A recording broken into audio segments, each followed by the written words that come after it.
Este fue el primer juego que me regaló mi padre, como veis es de cartucho, ¿vale? Que es de los que tiene todavía ahí en cartón y demás, y era una consola que me trajo de Singapur en los años 81. Mira, este sería básicamente el primer juego que todavía, mira, están los mapas originales de cuando me pasaba los niveles, y mira cómo aguanta el boli, y luego qué es la evolución, evidentemente de cómo los personajes han ido evolucionando y de lo que eran los primeros juegos ya con píxeles más salvajes, empezamos a tener un poquito de evolución gráfica como tal.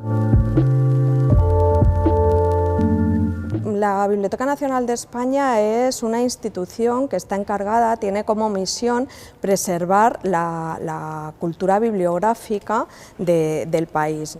El propósito primero es recopilarlo y en una segunda fase garantizar el acceso a los contenidos de esos videojuegos, a través o bien de mecanismos de emulación, que será fundamentalmente la vía, como digamos adquiriendo equipos que con los que se pueda reproducir el hardware necesario para la reproducción del videojuego.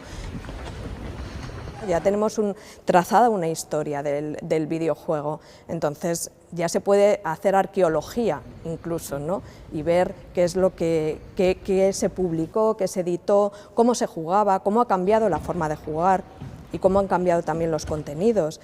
Eso da muchísima información a nivel social. Bueno, Javier, estamos aquí en este repositorio de la cultura, que es la Biblioteca Nacional.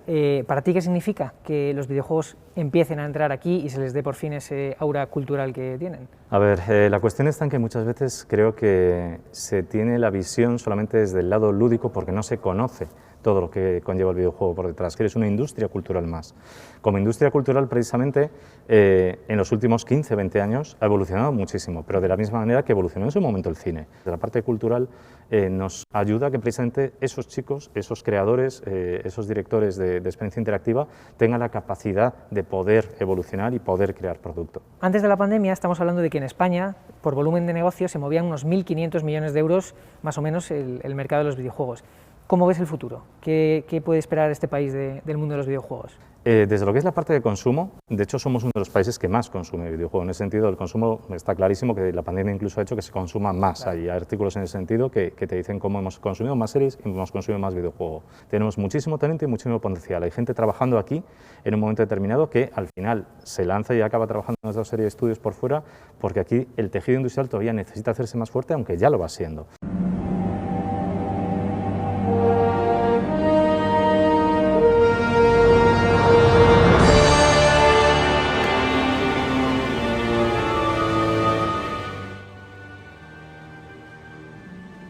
Curiosamente, a ver, coloquialmente muchas veces lo conocerás también como Indiana Croft, ¿vale? Porque básicamente una de las cosas que se planteó era que era una copia de lo que era la parte de experiencia de Tomb Raider como creación dentro del universo 3D, porque claro, los juegos hasta entonces estaban mucho más planteados como universos de píxel y eran más planos, pero claro, en el momento en que empezaron a irrumpir los juegos en 3D cambió muchísimo la interacción, muchísimo la forma de poder desarrollar juegos.